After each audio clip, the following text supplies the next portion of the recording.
तर नमस्कार मित्रांनो, आज तुमचं ब्लॉग मध्ये स्वागत आहे. तर आज निघालोय आमच्या मालकाच्या घरी जायचं रिझन म्हणजे हॉटेलची किल्ली मालकाकडे राहिलेली. एकदाच्या हॉटेलची किल्ली घेतली हातात, मग तो पातोर वहिनींनी चहा केलता. चहाची किल्ली की मग एकटी, मग आमच्या परीला चहा भाजत होता तरी व चहाची एकटी किल्ली परीनं. पण बाल्याच्या गाली आलो तर बाल्या देवपूजा करत बसलेला. हॉटेलवर आल्या आल्या हॉटेल पुढचं लुटून घेतलं बोलून. सकाळ सकाळी बटाटो भाजीचं घाणा काढला. भाजी काढूस तर भाज्याला वेटिंग बसलेला आतमध्ये गिराईक. सकाळ सकाळी वडापावची केली मग इट्टी.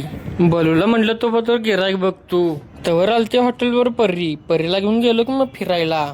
दुपारचं गिराईक शांत होतं म्हणून बसलेलं दोघं निवांत. तवर आलं गिराईक, भल्यानं लावली मिसळ. सांबारची टेस्ट बघायला लागलो की आम्ही दोघं पण. मग काय राहुल दादा मटणाच्या रसागत गुरक्या मारायला लागला की तवर काय मिसळचं गिराईक थटन झालंय. मग आम्ही दोघांना लावलं की 4 मिसळ. नाद करते काय, यायला लागतंय मिसळ खायला.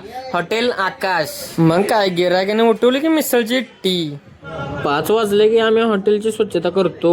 भल्यानं केली आतली, मी केली बाहेरची. मग बाहेर जाऊन बघतो तर मंडईत बाजार भरलेला बाहेरचा.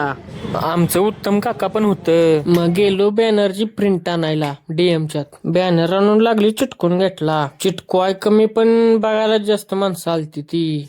चिटकवाय काही लय वेळ लागला नाही. नवी मुंबई इंटरनॅशनल एअरपोर्ट मध्ये मेडिकल टीम विभागामध्ये निवड झाल्याबद्दल बॅनर लावलेला. इकडे बॅनर लावून घेतला.